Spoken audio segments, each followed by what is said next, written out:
there are so many reasons why I got into teaching. One of the best things is the light bulb moment. When you see a pupil suddenly understand something, that's really, really special. Every child is so full of potential, and the thing that makes me proudest to be a teacher is seeing them realise what they are capable of. I don't think any other job can give you the same satisfaction. That's why I chose to teach. You could get £26,000 tax-free to train. Search, apply to teach. Selected subjects only, subject to eligibility. Ladies and gentlemen. Ladies and gentlemen. Podcasting since 2005.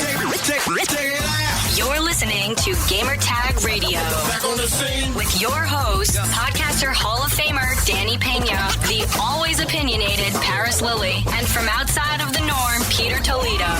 This is Gamertag Radio. Here we go.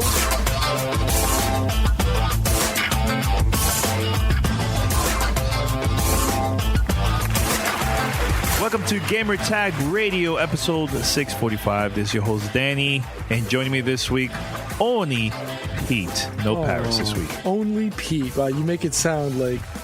Never mind. You don't mess with John. Got to keep this show PG, so let's keep it moving. How you doing? Good, man. Good. Getting ready for the premiere. By the time you guys hear this, you're probably going to see pictures online and everything of The Messengers podcast documentary premiere, their official full movie world premiere at the Tampa Theater. I don't know if you've seen that theater before, Pete. No. It's a 90-year-old theater. It's a very historic theater in Tampa. Interesting. Okay. Looks amazing. Looks really, really cool. I think 1,400 people could fit in that theater.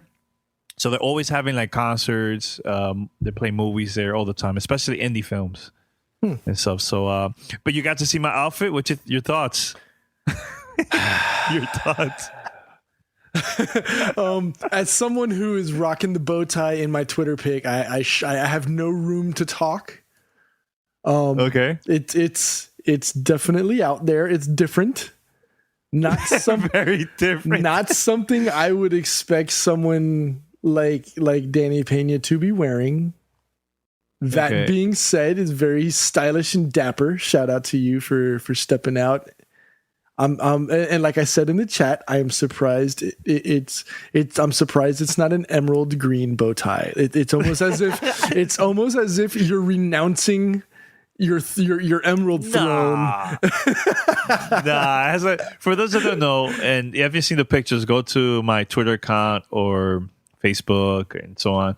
My cousin made an official, like a pretty cool Nintendo Switch theme bow tie for the premiere. Like I'm gonna be wearing that, and also I'm gonna take the Nintendo Switch with me at the premiere. The reason I did that is because I think, I'm not 100% sure, but I think it makes a short cameo in the movie. So because I'm there like playing with my brother and my nephews and stuff. So hopefully they show that in the movie, but I'm bringing it just in case. But it looks cool, really, really cool. Very detailed. When you look close to it, it's the same position of the analogs, buttons, even the screenshot button, the home button, everything, the plus and minus, like exactly like that. So it looks official. I like it. I like it a lot. Very different, like Pete said. So, yeah. But be surprised it's not an emerald bow tie. Like I said, I'm dead serious. Like it completely took me by surprise that thing wasn't shining emerald green. You show it to your wife? No, not yet. I'll show it to her. After, you should. You should. It was something I wasn't expecting, and like I said in the chat again. I was about ready to write up a press release and everything. Like Danny Pena has renounced his emerald status and has gone straight over to the Nintendo team. I'm loving the Switch, man. I mean, it's not no fanboy stuff, but I'm really loving the Switch. And speaking of Switch, later on during this episode, I'm going to be reviewing the Snipperclips with Mandy. She's going to be joining me during the review, and we talked about it a lot about this $20 game and why we play it a lot and love it so much. So just stay tuned. It's pretty cool. Also, we have voicemails, a lot of emails too for fan mail later on. But Pete, I think earlier today we were reading some major changes coming up for YouTube. I know this a lot of listeners that also have like YouTube channels and stuff like that. And I know you mentioned it too on our chat, like other situations have been going on with YouTube. They're going to make a lot of changes pretty soon, I believe.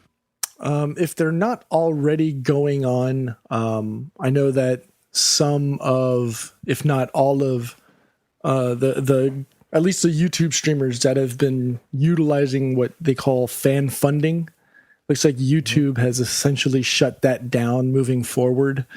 So people who were using YouTube to, I guess, monetize beyond advertisements, like they were just getting, in essence, I guess it's YouTube's version of what Twitch does with subscribing, where you could send $5, $10. I've seen people subscribe and throw hundreds and thousands of dollars at people. I just, that's still something that baffles the mind. Like, I don't see how people can say, okay, look, thank you for putting up, this content on Twitch. This is someone who has a young, I don't even think I've hit 100 subs yet. But people who would say, okay, look, thank you for putting up this content. Here's $100. Here's $500. It still baffles the mind that things like this happen. I think that I don't see an issue with that. I think that's like the power of the community. Oh no, I don't get me wrong. I don't see it. I don't see an issue with it at all either. I think it's really, really cool that people are able to take something like this, something that they put, and I'm actually at 99 followers. So now it's like, now I have to go on this social media blast and try to get over 100 just to make it a big deal. But I think it's fantastic that people have been able to do something like this, which is essentially, tapping into the entrepreneurial spirit, taking something that is missing, content creation, and being able to monetize that outside of the traditional, ad revenues, that people like we do. We take advantage of that. Shout out to Blue Apron for sponsoring us up to this point so far. But YouTube has decided, you know what? We're going to cancel fan funding. So now people who have income as a direct result of these subscription money making opportunities now lose some of their income. And I think it was Alana Pierce, who's a writer producer at IGN, tweeted about that earlier this week. I think it was yesterday, saying that she's going to lose about 70% of her income from YouTube as a result of YouTube canceling fan funding. That's a lot. And I believe too, they're also making changes with the advertisers too, that some advertisers are pretty, how I say this, they are not really happy with where their ads shows up at one of the like certain videos or certain channels on YouTube, because maybe it's just the content is just too much and it just doesn't look good for the advertisers, and they're not happy with it. So, right. Because a lot of them were speaking out about that. The CEO of I believe of Google, and also people in charge of the YouTube team and everything, they're deciding, they're looking into it, but they're probably going to decide to remove a lot of ads that's available on like certain YouTube channels, either if it's like too controversial or just too much. It could be anything. It could be from like just like politics or gaming. It could be anything that's just too much, very controversial videos. They're gonna YouTube has the right to remove that if they decide, So that's the thing with depending on free hosting. Like I've been saying this a very long time, and I learned from my mistake back in the days. When I started the whole internet radio, I had my first podcast, my first internet radio through mp3.com, and I wasn't paying anything. It was like totally free.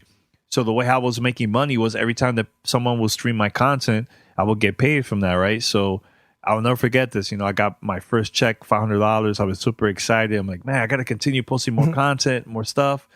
And then eventually, mp3.com sent a letter to an email to everybody too that has their website there available that they were going to shut down. And that's it. So just download everything. Everything's going to get shut down within a certain amount of time. I'm like, what?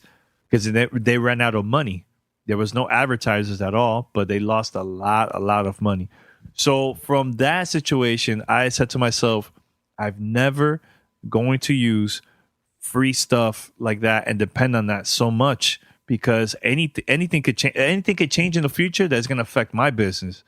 And, that's why I've been saying this for a very long time, I feel bad for a lot of YouTubers that been creating great content, which I follow a lot of people.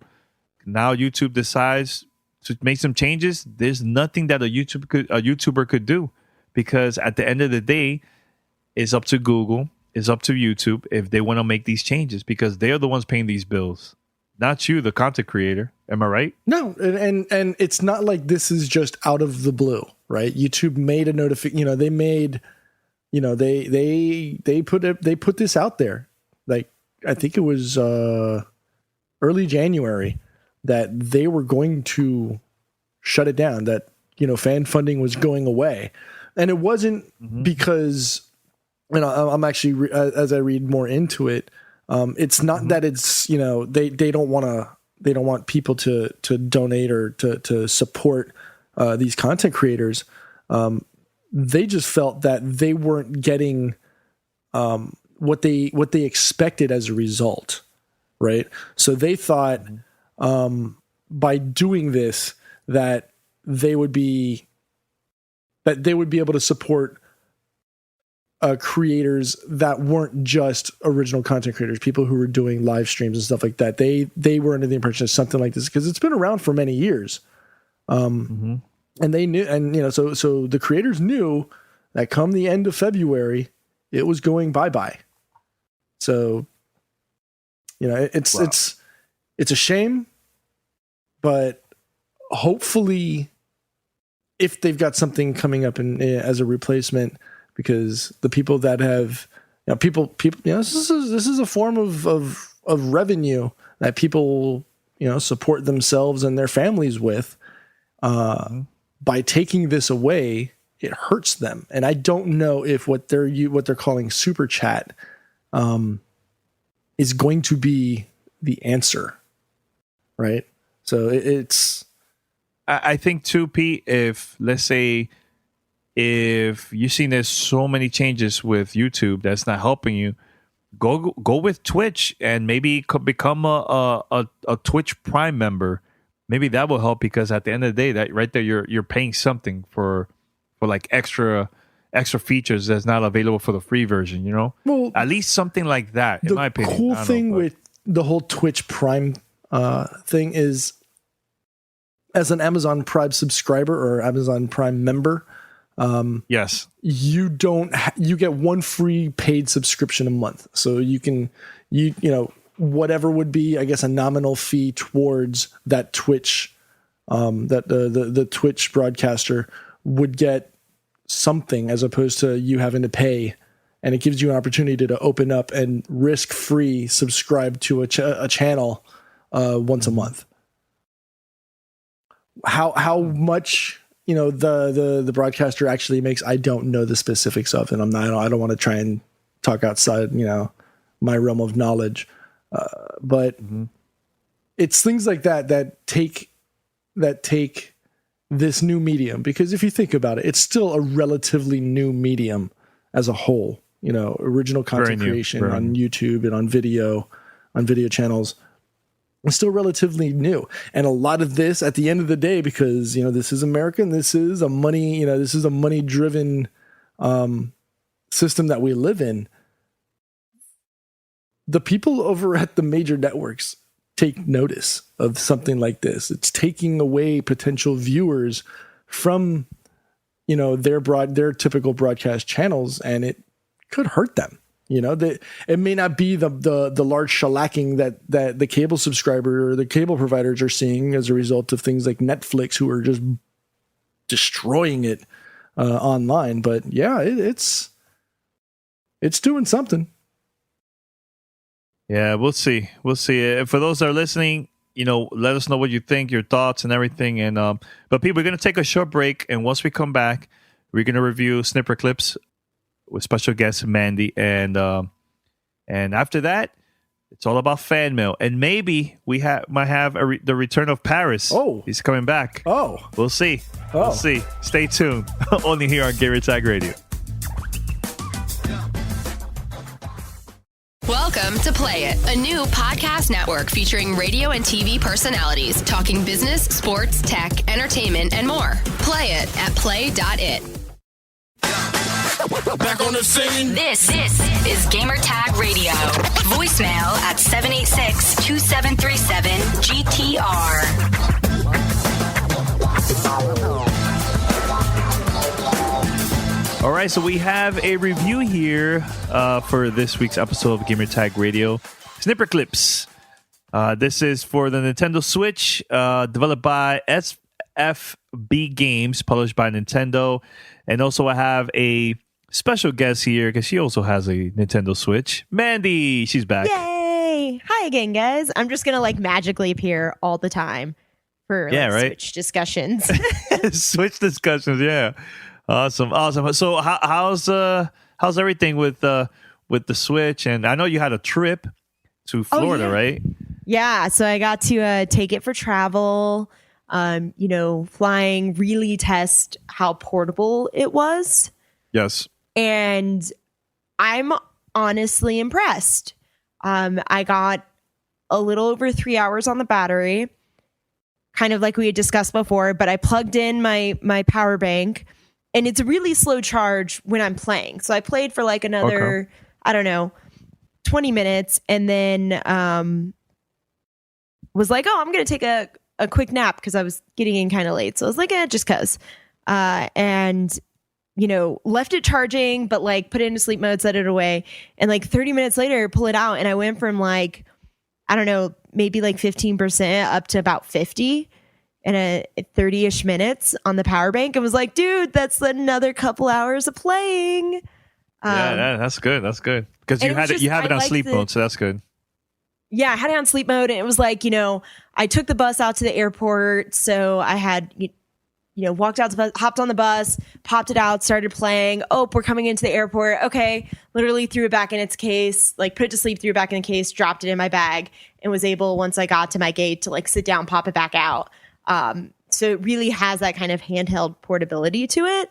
The battery was fine. I had charged it up probably to maybe 70-ish% and then forgot about it because I was kind of on vacation and I didn't play too much besides Snipperclips.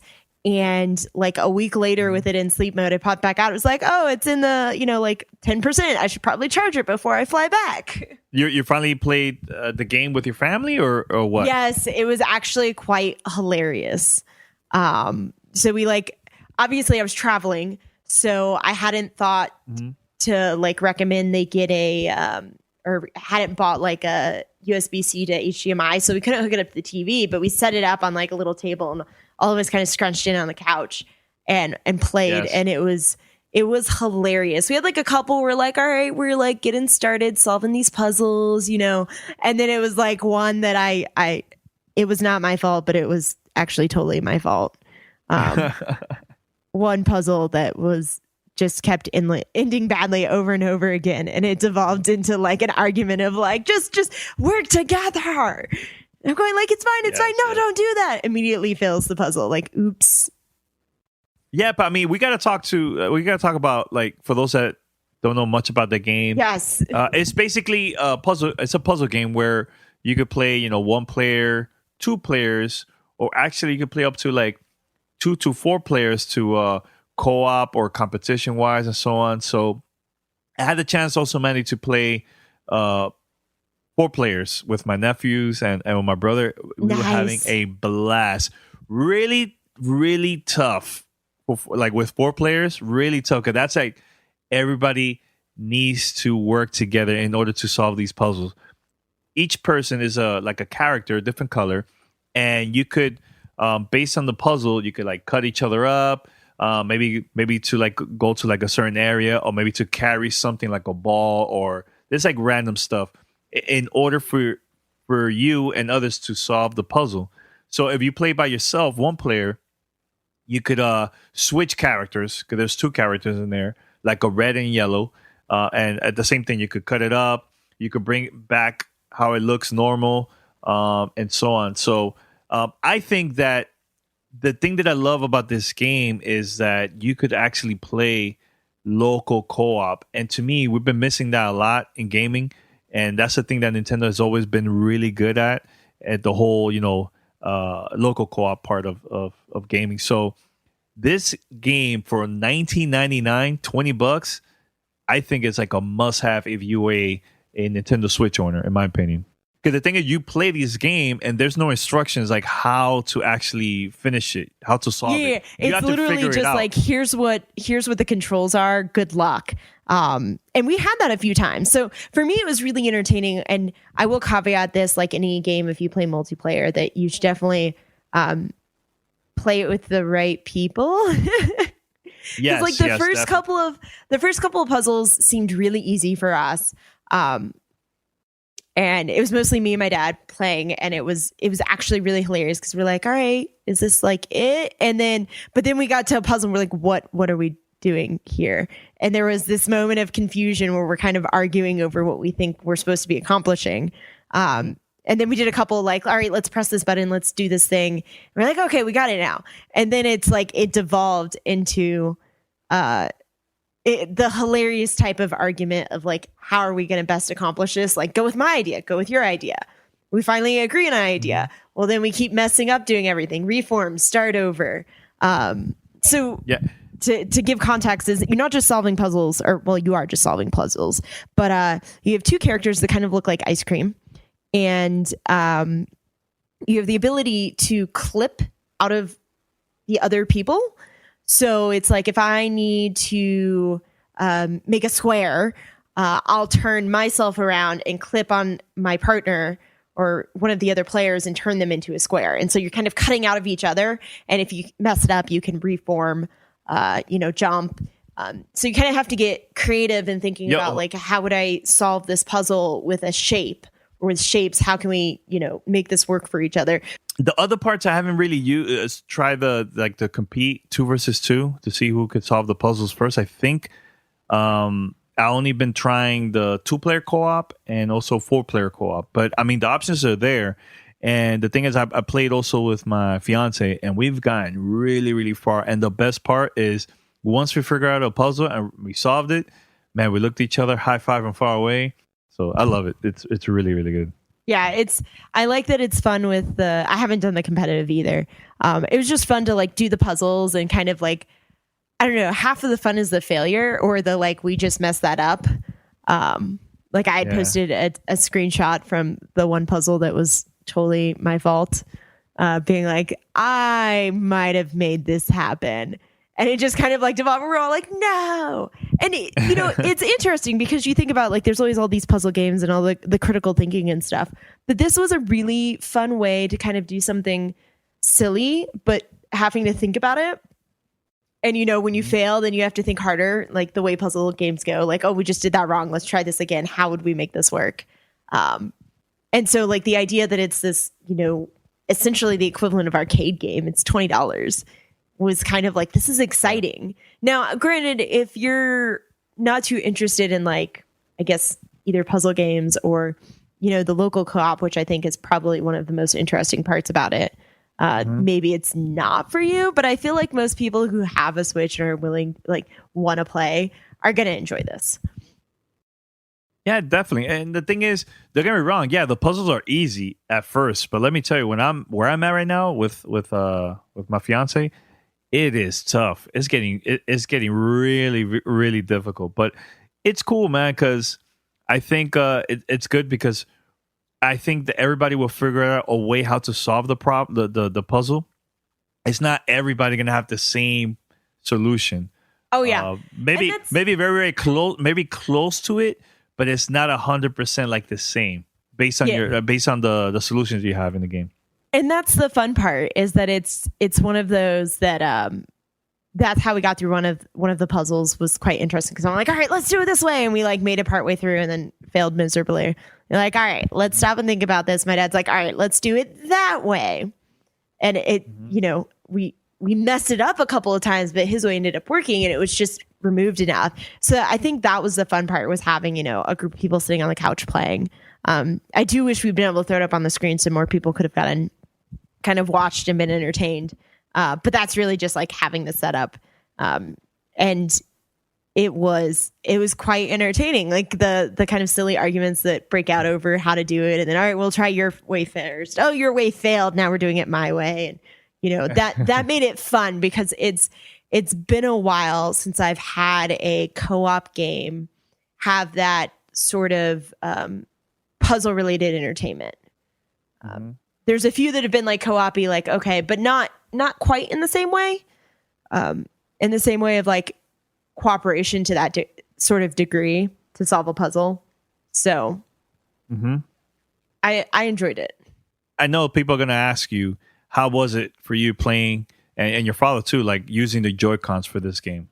Oh yeah, so it took a little getting used to. I will admit that for me, it wasn't so bad. For him, it was a little harder, just because of the size of them. I mean, ideally, this is the one instance where so far I've had where I wish the Joy-Cons were a little larger, but it wasn't horrible. It was more just remembering, you know, making sure that we were coordinating these smaller buttons we needed to press, and then forgetting which button on like the 4-key part was, you know, did what. Oh, I need to reform. Oh man, I jumped instead, or things like that. It didn't make our experience worse, but I just personally think, you know, we talked about it, that it would have been a little smoother in terms of like getting used to the controls if the Joy-Cons weren't quite so small. But I think it worked in the way that Nintendo wanted it to, where it was literally, I traveled with it. I like propped up the Switch on the table that we'd brought over in front of the couch, took off the two Joy-Cons first, handed one, was like, hold it this way. They ran us through, you know, what the controls were, and then was like, all right, let's do this. And it was just every once in a while I'd be like, oh, I want to do this. Which button was it again? So it worked. It worked in that sense. I think it'll be a little different for each person individually based on how large their hands are. And it was kind of my first concern. But the fact that it did work and we were able to play a number of levels without getting frustrated having the Joy-Cons, I think was great. Because then it's like, okay, it's not as bad as I was afraid it might be to just use the Joy-Cons like this. Yeah, I think they designed in a way that anybody could just pick it up and play. So, you know, my nephews are 5 years old, 8 years old, and they picked it up and they started playing with no problems. They were just asking questions like, okay, what we should do? Like, I'm trying to figure this puzzle out, and I have to explain to them, okay, let's do this. Let's go here. Okay, you go over here. Like, it was cool. Like, there has to be a lot of communication in this game if you play with other people locally, local co-op and stuff. So, highly recommend it. It's only $19.99. Personally, if you have a Switch, try it out. Purchase it. It's very, very cheap. I think it's a must-have if you have a Nintendo Switch. So, Mandy, any last words before we wrap it up? It's awesome. I'm entertained, and I actually want to play it with many more people. I'm like, take it into the office. See who I can make fail with me. Yes. All right, thanks a lot, Mandy. Thank you. Welcome to Play It, a new podcast network featuring radio and TV personalities talking business, sports, tech, entertainment, and more. Play it at play.it. Back on the scene. This is Gamertag Radio. All right, ladies and gentlemen, red carpet is on the floor. Paris, welcome. You're back. Yes, I'm back. I literally just ran from the gym, did my 600 reps, and here I am. And you know what that means, right? He's ready for fan mail. Paris is joining us this time. That's good. All right. And it's time for fan mail. Fan mail at gamertagradio.com. All right. So we have a couple voicemails. We have emails here. And I'm going to play this one because I've been holding this for a couple of days. And it's from a listener from all the way from Scotland. We're going to play right now. Hi, guys. It's Devin from Scotland. I got a comment for Danny with regards to episode 643 when he interrupted Paris talking about the hype around Xbox Scorpio. Danny was citing a claim from one of the developers saying that the Scorpio was the most powerful console in the world. I just want to address that comment because I find it a bit funny. As far as I'm concerned, if some guy is standing in front of a skyscraper that's 1,000 feet tall and someone's building one next to him that's going to be 1,200 feet tall, and the guy building the taller one shouting, "It's the best skyscraper in the world," at the end of the day, okay, fine. Technically, it is going to be more powerful, and everyone will come out to look at it and say, "Oh yeah, it's really nice." But the people are going to pay the cheaper price to go up to the observation deck on the first building because let's put it this way: it's still about the same power comparatively to everything else, and there's more crap to do in the observation deck than the new building. So I think we just got to calm down on the hype and actually see what the Scorpio is going to deliver before we start hailing it as the most powerful console in the world. Anyway, that was my only comment there. I just wanted to respond to, there was a caller that was talking about UWP and Xbox One supporting that, and games might come out on UWP supporting both the PC and the Xbox. In my opinion, I don't think that really changes the goalposts. If Scorpio is supporting UWP, that's great, but I don't really think it changes the goalposts. As far as I'm concerned, it just means that they won't have to push out one disc for Xbox, one disc for PC. UWP, I would presume, when load on the Xbox, the game is going to optimize itself for Xbox playback. So to me, I don't really see a massive difference between a disc on UWP optimizing itself for Xbox when it detects it, or an Xbox specific disc. Although I could see that might potentially reduce the cost for games, as PC games are usually cheaper. Anyway, shout out to all you, and Danny, stop interrupting Paris. Talk to you guys soon. Bye. So, first of all, thank you so much for, I believe it's the second time calling on the show. So stop interrupting me. Thanks a lot. And yeah, and see, like he's interrupting me right now. But see, first on that part, the thing is, we're having fun. It's not like I'm trying to shut Paris and like, oh, it's all about me. I don't care about his opinion or Pete and so on. Hey, man, we do that, and at the same time too. It could be also the connection to Skype. Sometimes I hear like a pause, and it sounds like it's like the Pete or Paris are done, and then I jump in and so on, whatever. So when I edit it, it sounds that I'm interrupting. But yes, sometimes, most of the time, yes, I do. Yeah, I was just about to say, but the rest of the time it's wrong, fake news, said, I don't agree, I'm building a wall, What you do. Wow. But all right, so that's number one. Number two, I think during the conversation that I've been having with the guys, I've never mentioned anything about price.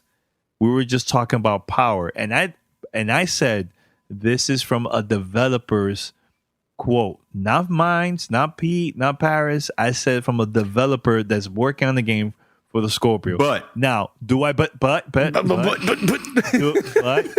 Do I agree with it?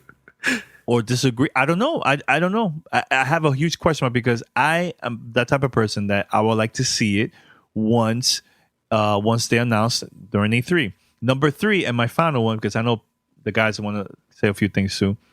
The thing is I know you probably started listening to the show recently and stuff. You could go back to last year, and I've been saying this for a very, very long time, that fans of the PlayStation, I think the hardcore audience are going to buy the Pro.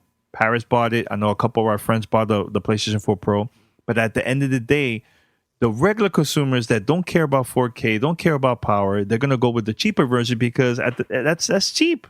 That's cheap, and that's great for that person or maybe for their kids and so on. Same situation when the Scorpio launches later this year. It's going to be the same situation. Xbox One S is going to sell way more than the Scorpio. So then Scorpio's pointless. No, but so PlayStation 4 is pointless too?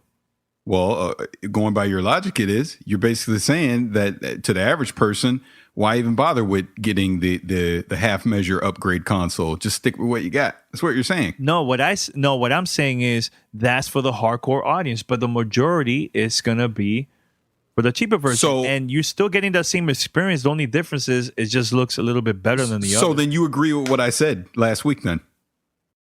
That what? You agree with what I was saying last week then? Because I kept saying, when the question came in, what is Project Scorpio closer to, a next-gen console, or is it closer to PS4 Pro? I said PS4 Pro, and you were like, wrong, no, I disagree, you know? but now you're basically saying I was right. That's what you're saying. No. What I'm saying, Paris, what I'm saying is, okay, when I understood from that question last week was more of, is it going to be, Scorpio is going to be exactly the same as the PlayStation 4? I said no, it's going to be powerful than the Pro. Yeah, no one's argued. No one's argued that. Of course, it's going to be more powerful than the PS4 Pro, but it's not going to be a next gen console either.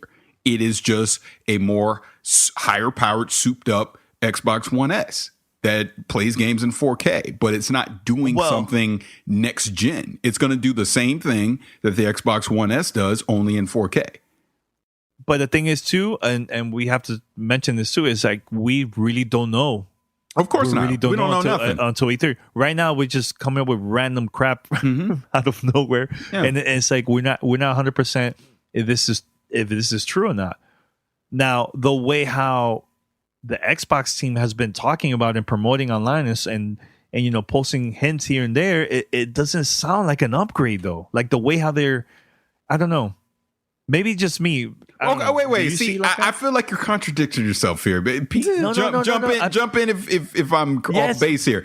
It sounds like you just said they're not saying it's an upgrade. In other words, it's just a 4K Xbox One S. And look, I understand. I don't know. You literally have just said that Project Scorpio and the PS4 Pro are not necessary upgrades. The average person is not going to get one. They're going to stick with what they got because it's the cheaper option, right? So then, So then it's not a next gen console then, because you have no incentive to go get it. That's what you just said. You could play the same games regardless of whether you're on a Pro or a Scorpio versus a regular PS4 Slim or an Xbox One S. It's akin to what I've been saying on the Discord chat, which is there's no real reason for me to go get a 1080 Ti other than either A, I've got money to burn in my pocket, or B, I'm going to get a 4K TV, because at 1440 on a regular 1080, I'm getting,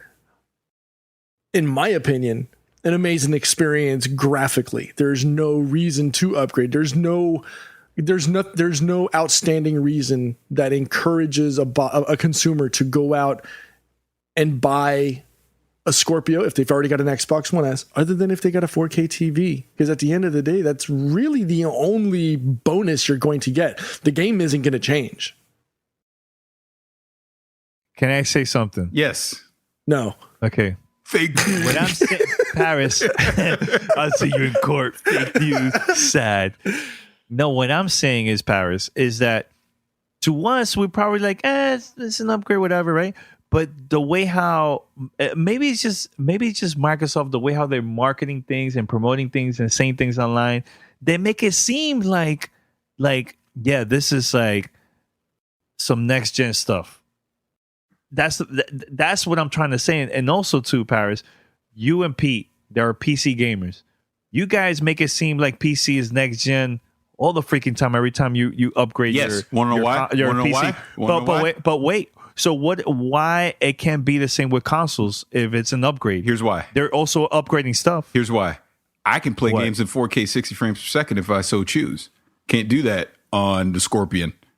That's the difference. That's what I've been saying. How do you know? Well, I don't. I'm assuming. Going back to what I said last week, I'm under the assumption that, let's just take Halo 6. I will not be playing Halo 6 in 4K ultra settings, 60 frames per second on single player. There's no freaking way. I'll be shocked. I'll be floored if I can do that. Whereas I built I talked about this on the episode you weren't on, Danny, because your personal life is more important than a podcast.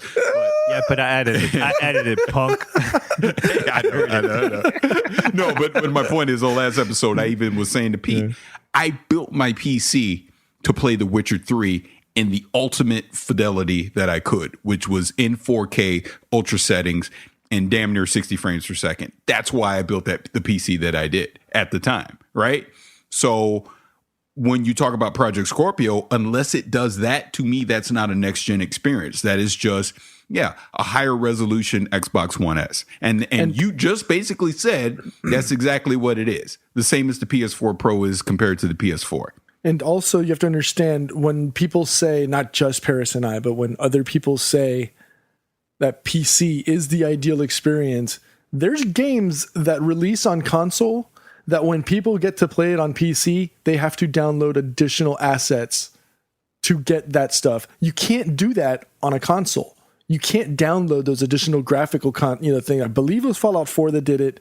I want to say Witcher 3 did it as well. There was an additional graphics pack you had to download after the original game, finished loading, so that you could get all that extra bonus graphics that you could not get. You would not get on PlayStation 4 Pro or the upcoming Scorpio. It just can't do it. Oh, I'm saying we don't know. That's the thing. At the end of the day, we really don't know. Right now, we're just debating, and who knows? Maybe you guys are right. Maybe I'm right. I don't know. But so why are you arguing? I'm just trying to answer this question, man. Because honestly, I've never mentioned anything about price. I don't know why he came up with this whole skyscraper price. You've been the champion of 350. Yeah. So you have mentioned price. Paris. That was last week. Paris. That was last week. This week is a totally new week and a totally new idea. I said during the conversation of that episode, I never mentioned anything about price. We were just talking about power, and I was like, "Look, I don't know. This came from a dev, so whatever." I'm just saying. All right, so we should play the second voicemail here. And this is cool. This is another listener. This is about is Xbox in trouble? Let's play this voice right here. What's going on, Gamertag? This is Julian from St. Louis, and I just wanted to talk about Xbox a little bit. I hear a lot of people saying how Xbox is in trouble. I don't believe so. They are behind, but they're still doing very well. Phil Spencer has talked about restructuring the Xbox brand, and it's really turning Xbox into more of a platform versus just a console. So I don't think initially I did think it was a problem allowing all the Xbox exclusives to now be played on PC, but turning Xbox into a brand overall kind of solidifies the longevity of gaming from Microsoft's standpoint.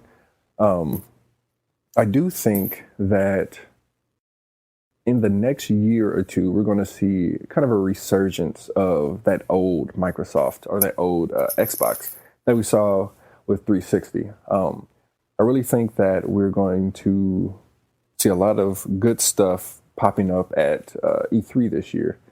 I'm not sure what your thoughts are on that, but I'm not at the point where I'm going to count Microsoft out yet. Thanks, guys. Love the show. Keep it going. Okay. Well, as he said, and we know this because Microsoft has essentially been doing this for the past couple of years. They started with having Xbox not just as the console brand, but now it's an app on Windows 10. I think Paris and for the most part, force fed us this about a year and a half ago with the whole concept of that. UWP is another concept that Phil has been pushing along with Microsoft to ensure that Microsoft isn't reliant on hardware to sell. I mean, yes, their bread and butter right now is Xbox Live because that makes money hand over fist. And with 6 million subscribers, that's a lot of cash flow coming in. But you need to offset hardware costs.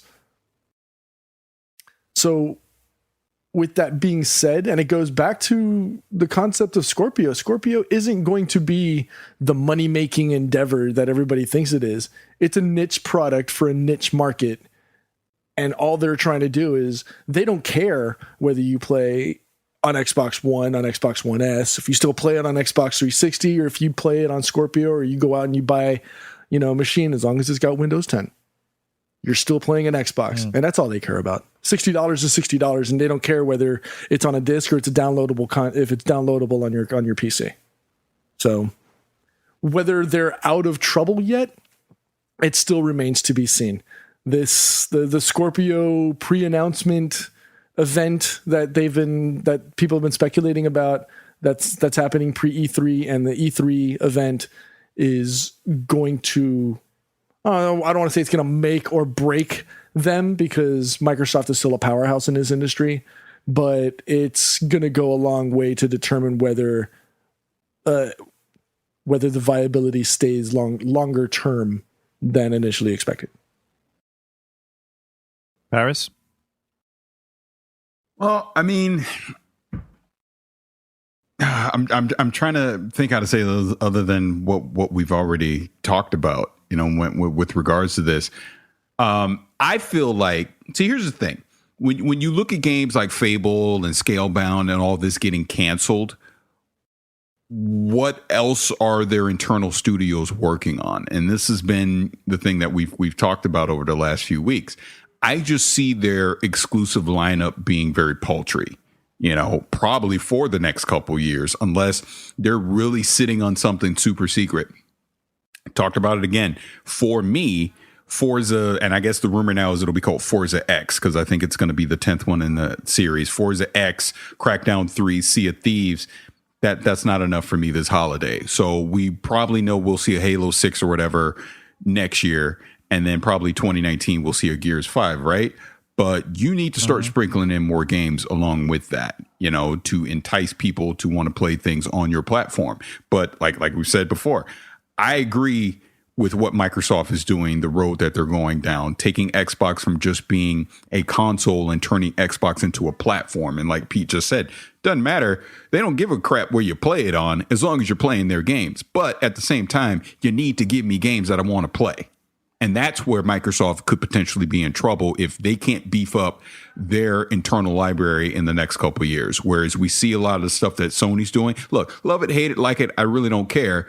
Facts are facts. Sony's internal studios are freaking kicking ass right now. And they still have more games that are coming out over the next couple of years that people are going to want to play and people are going to pay attention to. So Microsoft, if they want to catch up, forget Project Scorpio, all that stuff, deliver the games, period.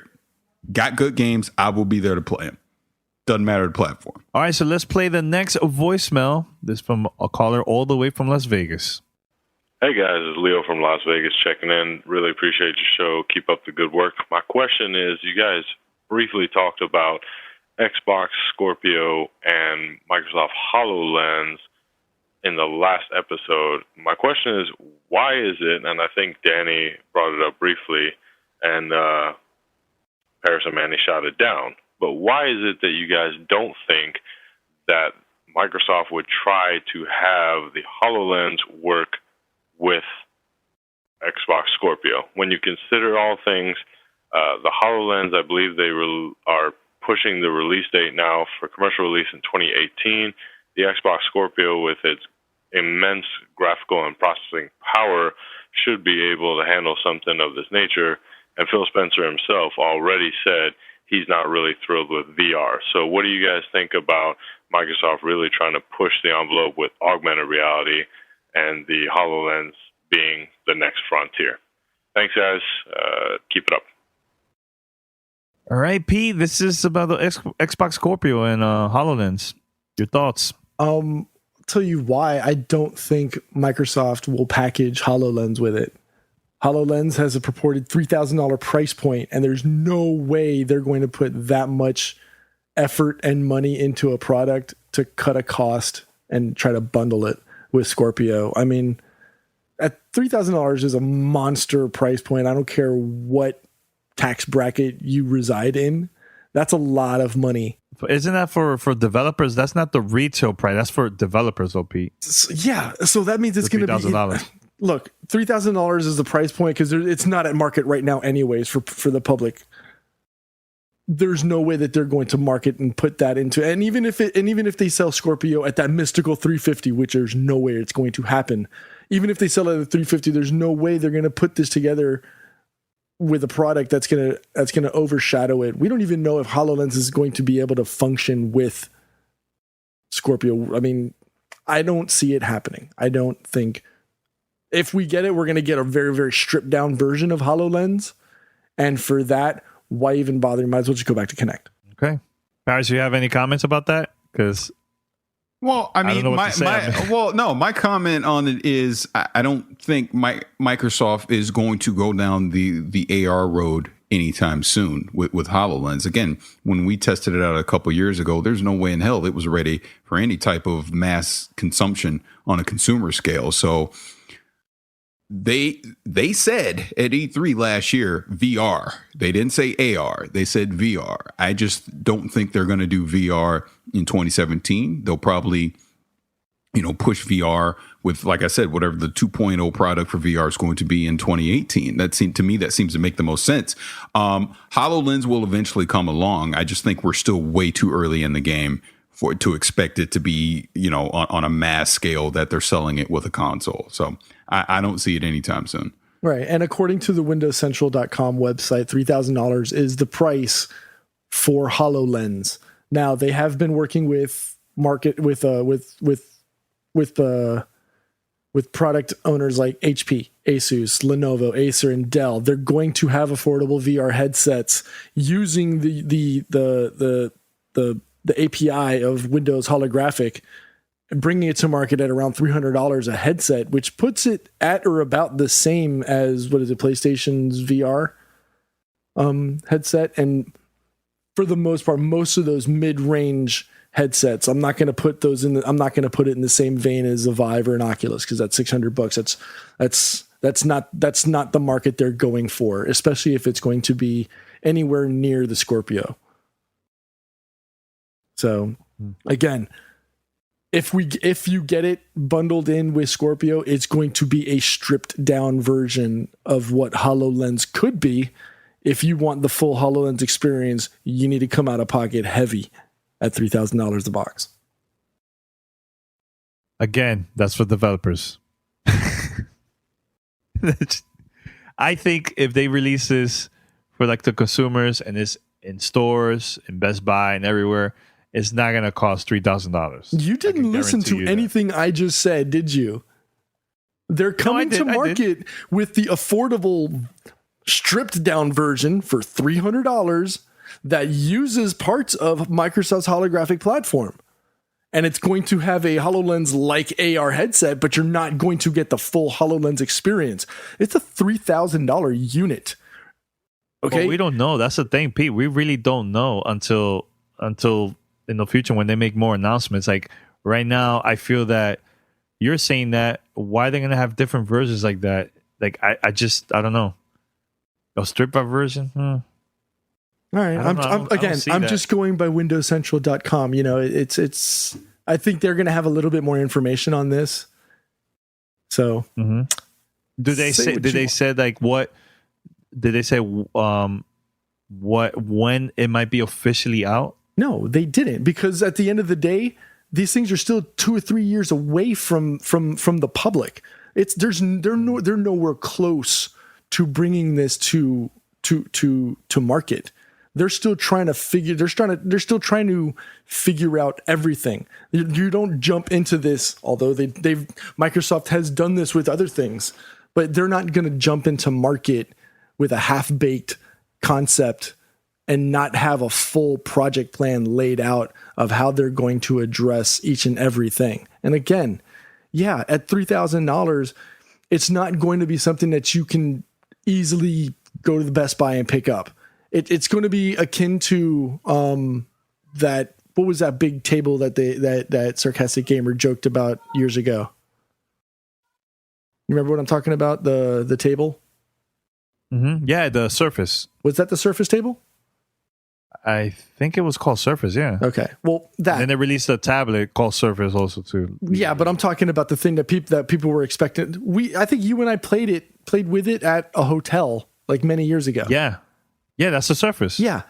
That's something that's around the same thing that they're talking about. Okay. That thing was like $4,000, $5,000, $6,000. That's not for public consumption. In a way, yes, it's for public consumption in the hallway or in the lobby of a hotel. But for someone to go and buy one of these things, it's a totally different tax bracket you're talking about. The normal consumer is not going to buy HoloLens. The normal consumer is going to pick up one of the lower tier versions, which is designed for the public, for the mass public, and to integrate with one of their products, whether it be Scorpio or whatever the game system it is that they're pushing when it's ready to come to market, whether it's Windows 10, Windows 11, what have you. It's not going to be HoloLens that the Danny Peñas or the Peter Toledos or the Paris Lilies are going to have in their bedrooms or in their living rooms. It reminds me of, remember the Google Glass? Yeah. They were selling it for, how much was it? Was it $1,500? Yeah, if you buy it straight from and how Google? many people had them for long-term permanent use? Yeah, and nobody, actually, they never came out with a retail version at all. Yeah, because $1,500 for something like for an uber niche product is not public consumption type equipment, man. There's no way. Yeah. Although that new iPhone 7, the new red one that's coming out at the end of the month for $900, is that good? Is that regular? Is that ready for public consumption? No. All right, so head over to gamertagradio.com or play.it/gamertag and listen to our past episodes. And yes, subscribe. Go to iTunes, Spotify, Stitcher, TuneIn Radio, and other podcast directories. Send us your feedback or questions. Give us a call at 786-273-7GTR. Email us at fanmail@gamertagradio.com or leave a message on speakpipe.com/gamertagradio. All right, we're going to wrap it up here. And tune in next week. We have more content, more stuff coming up. And anything else, guys? No, I think that's about. I'll say this. Miss Leo told you, boy, the Mass Effect scores. I freaking told you. I said it on the last episode. I can't remember. I got to remember to say that. And I was catching it on Monday, too. People mad at me because I was tweeting about Mass Effect and I was saying I'm not going to play it. And I was freaking right. And everyone got mad at me. I was right. But there's a lot of people that do like it, though, Paris. Hey, if you like mediocrity, that's just good for you. I'm not playing a mediocre game. Wow. Oh my God, he went there. No, I on the real. All jokes aside.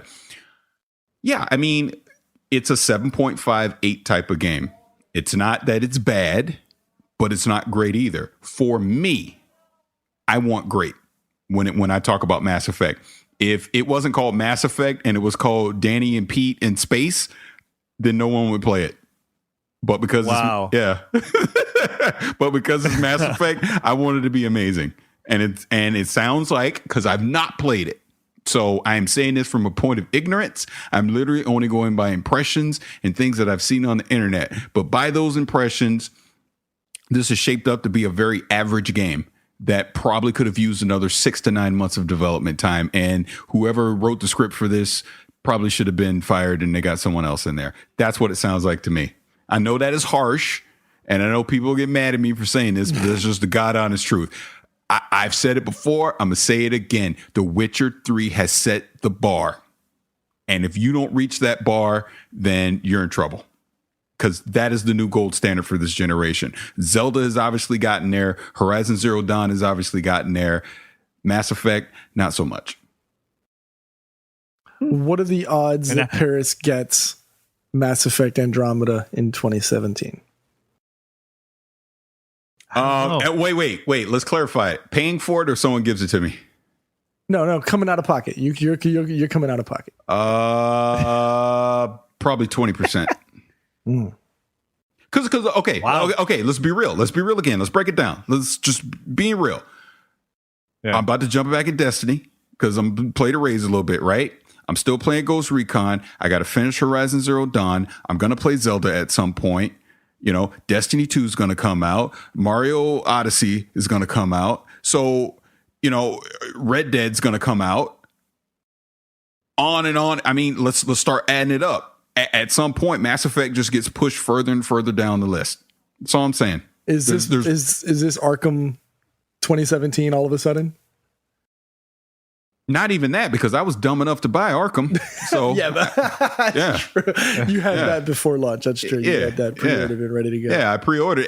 But it's funny you bring that up. That is the game that scarred me to make me so freaking picky and just salt-filled and angry like I am right now. Because I paid full retail price for that game because I was so committed to the Batman series, and they screwed up the PC version so much that by the time they fixed it, which they really didn't because SLI still doesn't work on it, but by the time it was in a playable format, I had moved on. So that was just money down the tubes for me. And I'm not doing that anymore. Paris, welcome to next gen, man. Yeah, in your freaking world, I might as well get an Atari 2600. That's next gen. Because it's the cheapest option. All right, on that note, we're going to wrap it up. We're out. Peace.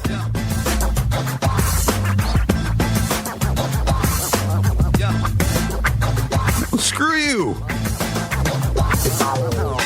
Thanks for listening to Gamertag Radio. Be sure to like us on Facebook and follow us on Twitter.